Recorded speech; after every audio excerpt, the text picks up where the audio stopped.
because I feel there's something about quiet time and meditation. Meditation has a lot of ideas around it, how you're supposed to sit and what you're supposed to do and what you're supposed to experience, and that all has its beauty to it. But for a long, long time, I've been, well, I want to name it something else, and no words came. Adia calls it silent sitting, which is nice. And when I was in upstate New York,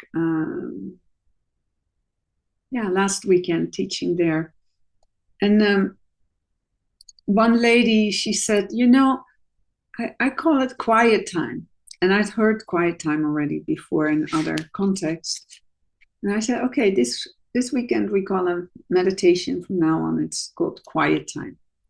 So it will be quiet time and movement.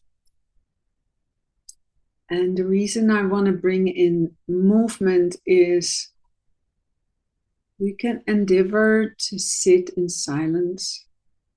And then there can be so much busyness. I hear from a lot of people that I work with or talk with that are practicing meditation or practicing waking up or playing, inquiring into waking up to their nature. And I notice there's a lot of numbness. So you can think or feel, I'm resting in and that's the silence of my being. But there's numbness or trauma or a lot of pain, or there's a lot of stuff happening and there's something that cannot quite rest. And what they have found in research around meditation is that our meditation tends to deepen when we do some movement. It can be very big movement or very small movement. And also working with trauma. Sometimes the nervous system, in my world, we're all traumatized to some extent. And the nervous system can often not quite calm down. And for the nervous system, can be very helpful to bring in some movement. It can be simple movement, big movement, small movement, to give it a place so that it can go from the, let's say, nervous pathway, move into, as I call it, the eros pathway, the pathway of aliveness.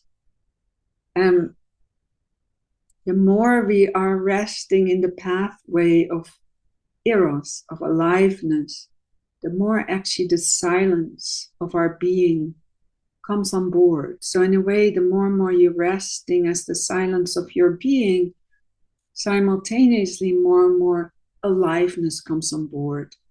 And dissociation kind of morphs itself into association. Yeah. So, and I don't want to talk too long before we go into exploration. But I also want to mention that in my own unfoldment over the last 45 years, for me, movement and dance has been an incredible, important part. Together with Hakomi, that's kind of what I was trained in as a method of working with people. That's a very much an embodied method of psychotherapy method. I'm not going to explain that here right now. And then trained in trauma, where also the body is very much included, and movement. And in certain kinds of movement, trauma can melt back home. Basically, the body can come back home to her or himself. So that's kind of how it is that I felt, I just want to bring at least once a month an official meditation movement meeting, or quiet time movement meeting, or who knows what word will come out. And then a lot in regular spirituality is about coming free from the body. people talk about embodiment, but often also with the idea of coming free of the body or transcend the body, that at some point we transcend. And there's a place for that. But when we truly, as I call it, incend, then what truly happens is that more and more we start resting as the silence that we are, learning to abide. But simultaneously, our body, the flesh, the body that's given to us, starts melting in our nature. Yeah. So this coming together is very supported by movement and sitting still, alternating that movement and sitting still. Still, at some point, you can just fully relax in your body and rest back, not having to scratch, or the mind is going all over the map, and it just doesn't matter so much anymore what happens. You just know you're here. Your body is here. And simultaneously in the movement of your life, more and more you know that silence is moving here. Silence is dancing my life. So it's this blending together that is the true embodiment. Yeah. So then it's easier to step out of trauma. It's easier to step out of what we are not. And then at some point, it's just whatever happens is what's happening. Yeah. And we are just here. We're just here as this embodied being, which then, when you're hungry, you eat. You don't really think about, oh, now I need to eat. You just see yourself walking to the kitchen. It's like, oh yeah, my body wants some food. Yeah. So the body is an incredible organ, really. It's an incredible sense organ. And the more and more it's melted into being, the more refined it becomes. The more the being envelops, it's like the body becomes a body of light. So it falls into light, it falls into the pure emptiness that it is. And then can come from the heavy flesh, you could say, can kind of fall into the emptiness of silence.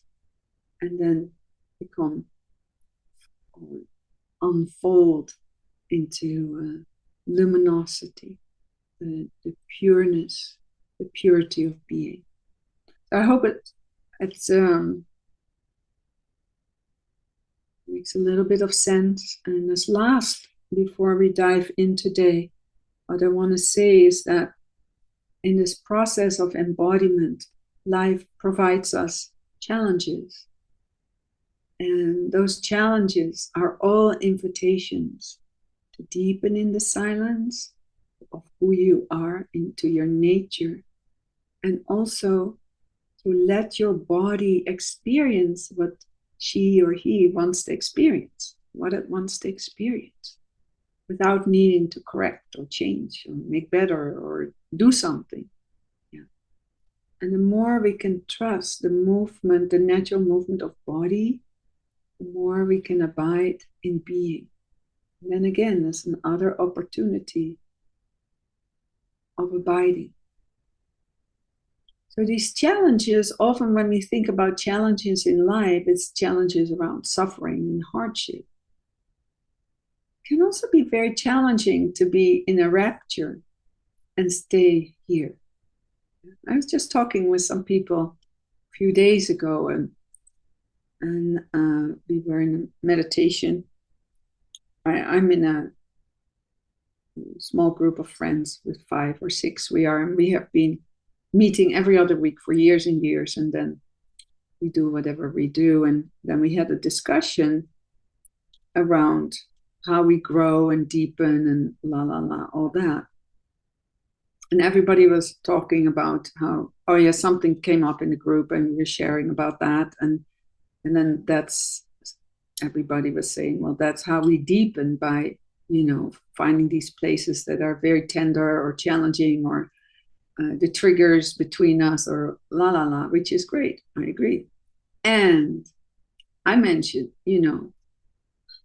I always mention these kind of things. I said we can also grow through pleasure and rapture. And that's not how we trained. Yeah. Because in pleasure, rapture, bliss, you can also dissociate.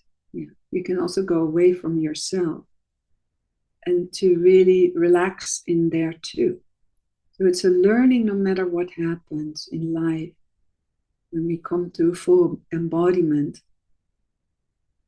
over time to more and more relax in any form of movement or arousal or activation or challenge.